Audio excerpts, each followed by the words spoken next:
교육부가 학교에서 코로나19 확진자가 나오면 교내 자체적으로 역학조사와 진단검사 등을 하도록 방역체계를 도입했습니다. 일선 교사들은 교육활동에 지장이 생긴다며 크게 반발하고 있습니다. 태안군이 생활 쓰레기 처리 시설을 확충하는 과정에서 관련 절차를 따르지 않아 법을 위반했다는 법원의 판결이 나왔습니다. 태안군은 법리 적용이 잘못됐다며 즉각 항소에 나섰습니다. 국민의당 안철수 대선 후보의 천안 지역 유세버스 사망사고와 관련해 교과서가 일산화탄소 중독에 의심된다는 1차 소견을 내놨습니다. 경찰은 질식사에 무게를 두고 수사에 속도를 내고 있습니다. 충남도 내 코로나19 일일 확진자 수가 3,000명을 넘어섰습니다. 17일 0시 기준 신규 확진자 수는 3,015명으로 역대 최다치를 기록했으며 사망자도 3명 추가됐습니다.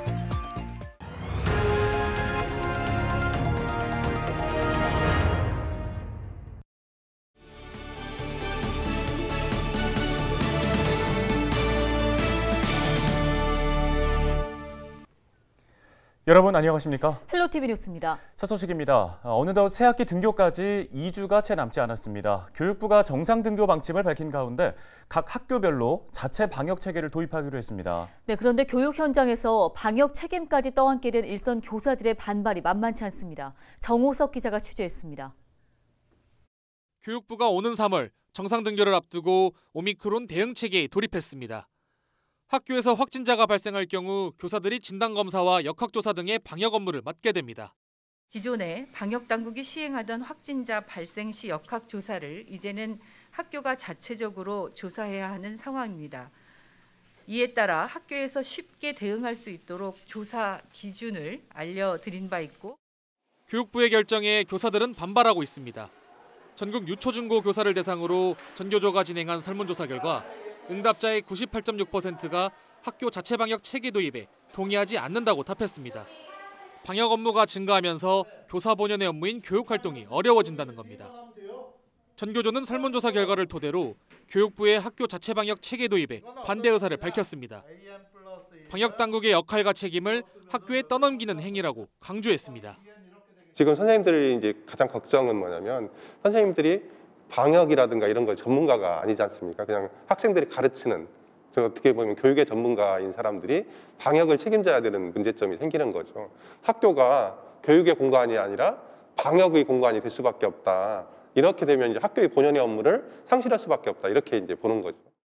충남도교육청은 교사들의 부담을 줄이기 위해 이동형 PCR 검사소를 운영하고 방역 물품 지원도 늘릴 계획입니다. 특히 생활 방역 인력 2,900여 명을 투입하고 보건 인력도 지원할 예정입니다. 간호사 자격증을 갖춘 그런 보건 전문 인력을 163개 학교에 배치하게 되고요. 동시에 기간제 보건교사를 희망하는 학교는 다 배치해 드릴 계획입니다. 이후에도 학교에서 필요한 인력이 있다고 신청하시면 다 지원해 드릴 계획을 갖고 있습니다. 하지만 보건 인력 지원에도 불구하고 일선 교사들은 방역 책임에 대한 부담감을 감추지 못하고 있습니다. 추가적으로 간호사나 의료 자격증을 있는 인력이 배치가 되면 아무래도 도움이 되긴 하겠지만 지금 전체적으로 학교 방역 상황이 변경되고 있는 상황에서 온전한 부담이 해결되진 않을 것 같아요. 앞으로 3월 개학까지 남은 시간은 열흘 남짓. 오미크론 변이 확산이 계속되는 가운데 학교 자체 방역 도입에 대한 교육 현장의 혼란은 당분간 계속될 전망입니다. 헬로티비 뉴스 정호석입니다. 태안군이 지역 생활 쓰레기 처리 시설을 증축하면서 관련 절차를 지키지 않았다는 법원의 판결이 나왔습니다. 소송을 제기한 건 다름 아닌 지역 주민들이었는데요. 태안군은 법리 적용이 잘못됐다며 즉각 항소에 나섰습니다. 향후 원만한 해결 여부에 관심이 모아집니다. 한범호 기자입니다. 태안군 환경관리센터입니다. 지역의 각종 생활 쓰레기를 하루 최대 125톤까지 처리하고 있습니다. 지난 2003년부터 가동되고 있는데 지난해 리모델링 공사를 마쳤습니다. 총 257억 원을 들여 하루 처리 용량 45톤 규모의 노후 소각시설을 신규 시설로 대체하고 생활자원 해수센터도 새로 지은 겁니다. 그런데 태안군이 이 시설들을 확충하면서 관련법을 위반했다는 법원의 1심 판결이 지난달 나왔습니다. 대전지방법원은 해당 시설이 군 조례에서 정한 폐기물 처리 시설이므로 폐촉법 적용을 받는다고 봤습니다. 그에 따라 주변 영향지역 결정고시 등 관련 절차를 거쳐야 하는데 태안군이 이를 이행하지 않았다고 지적했습니다.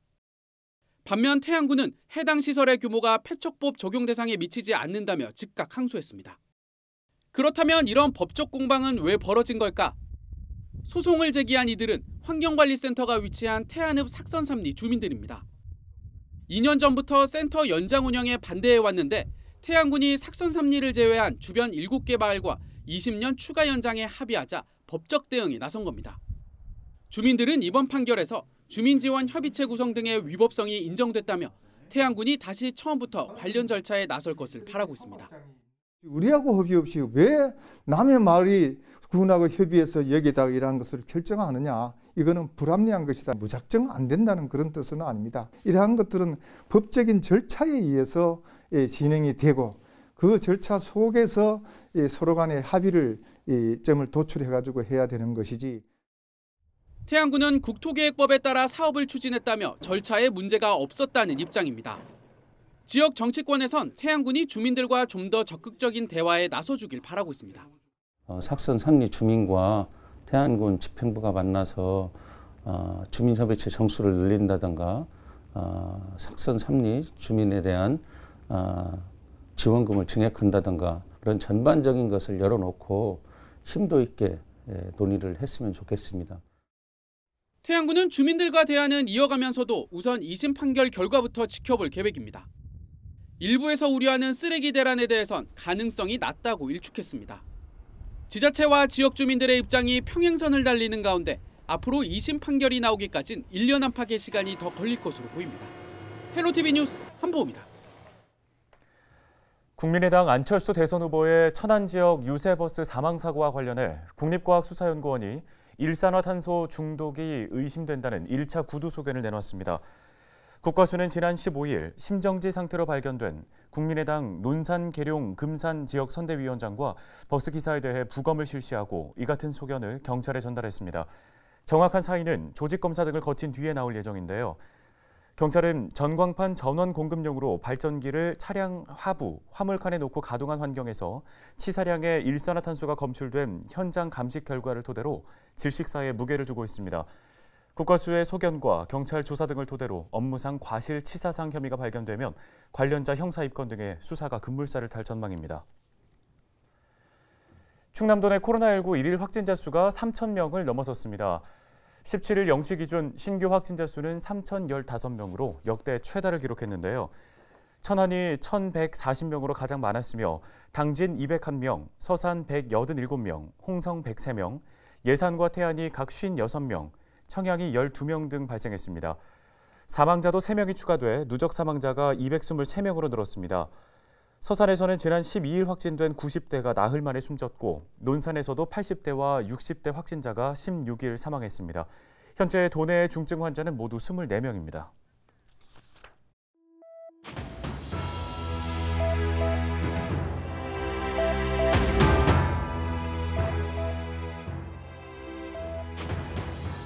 경북 영덕에서 발생한 산불, 강풍에 불길이 확산되면서 진화에 상당한 애를 먹었습니다.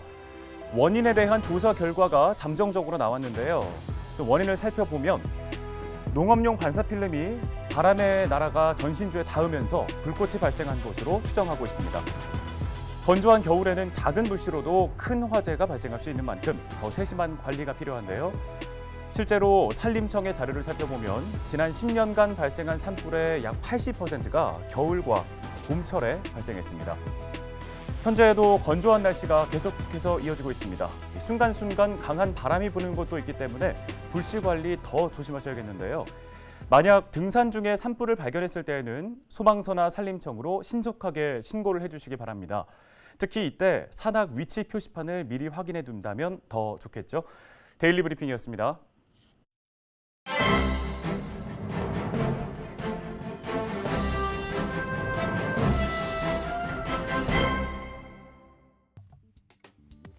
신문 브리핑입니다. 국내 한 사회복지기관 직원 A씨가 보조금 수억 원을 횡령해 경찰 조사를 받는 것으로 드러났습니다. A씨는 코로나19로 인해 사업 추진이 어려웠던 2019년부터 2021년까지 3년 동안 사업 운영비 명목으로 보조금을 부정 수령한 건데요. 이 기간 해당 복지기관이 받은 보조금은 사회복지공동모금회 3억 원, 청양군 1,200여만 원 등입니다. 문제는 A씨가 사업 계획을 세워 보조금을 여러 차례 수령하는 동안 사업비를 지원한 관련 기관으로부터 제대로 된 관리 감독을 받지 않았다는 겁니다. 특히 보조금 지원 주체인 공동모금회와 직원 급여 및 보조금 일부를 담당한 청양군은 사업비 명목과 집행, 시설 운영 등 관련 사안을 놓고 시시비비를 따지며 A씨에 대한 관리 감독 책임을 회피하고 있는 상황입니다. 결국 사라진 보조금은 지역 소외계층과 지역사회에 돌아갈 복지 혜택으로 주민들만 피해를 입게 된 건데요. 지역사회복지기관의 여러 사업을 지원한 공동모금회는 이번 횡령 사건에 대해 보조금을 회수하는 데 중점을 두면서 해당 복지시설 직원 관리 감독은 지자체 몫이라며 책임을 전가하는 모양새입니다. 이에 대해 군은 문제가 된 복지사업 보조금 대부분이 공동모금회에서 나왔기에 사업을 제대로 관리, 감독하지 않은 사업비 지출 부서의 잘못이 크다는 입장입니다. 또 해당 사업이 군과 공동모금회 등 4개의 기관이 협약을 맺고 진행되는 만큼 군은 사업의 협조적인 역할만 담당하고 있다고 밝히고 있습니다. 지금까지 신문브리핑이었습니다.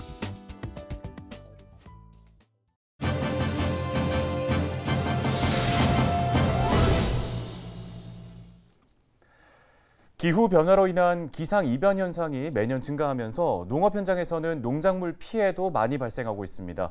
이에 충남도가 67개의 품목을 재배하는 농업인들의 농작물 재해보험 가입을 지원하고 있습니다. 네, 충남도 식량원예과의 이보영 주무관을 전화 연결해서 관련 이야기 나눠보겠습니다. 주무관님 안녕하십니까?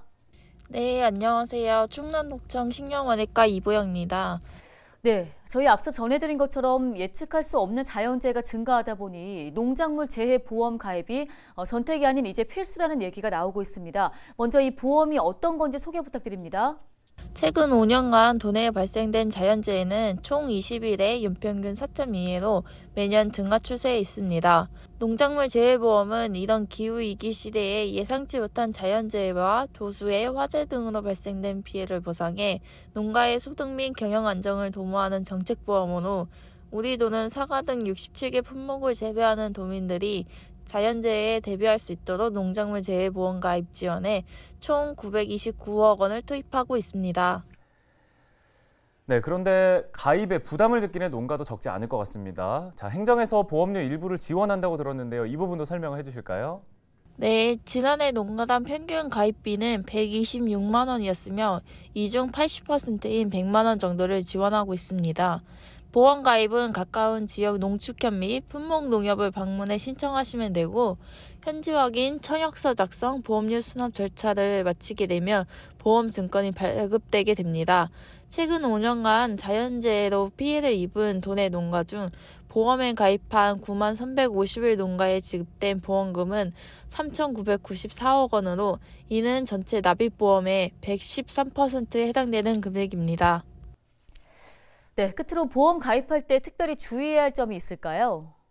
네, 보험에 가입할 수 있는 품목을 재배하더라도 품목별 파종 시기와 수확 시기에 따라 가입 시기가 다른 만큼 재배 작물의 가입 시기를 꼭 확인해 주셔야 됩니다. 마지막으로 기후변화에 따른 기상이변이 잦은 만큼 자연재해로부터 안정적인 영농 활동을 위해서는 가입 시기를 놓치지 않고 적기 가입할 수 있도록 당부 부탁드립니다. 네, 말씀 고맙습니다. 충남도 식량원예과 이보영 주무관이었습니다. 네, 다음 소식입니다. 충남도가 첨단 분석 장비를 갖춘 항공기를 투입해 미세먼지 감시망을 가동합니다. 중부권 미세먼지 연구관리센터는 한서대에 19인승 중형 항공기를 개조해 대기질을 관측하고 있다고 밝혔습니다. 항공기는 당진 화력발전소와 제철단지, 서산 대산 석유화학단지 등 대형 사업장 1km 상공을 돌며 아황산 가스와 암모니아 등 미세먼지 전구 물질을 측정합니다. 센터는 2024년까지 총 36차례의 항공 관측을 통해서 대기오염 물질 배출량을 검증할 예정인데요. 또 기후에 따른 미세먼지 발생 정도를 살피고 대기질 위험을 예측하는 등 감시 기반을 구축한다는 방침입니다. 헬로티비 뉴스가 오늘 준비한 소식은 여기까지입니다. 네, 시청해주신 여러분 고맙습니다.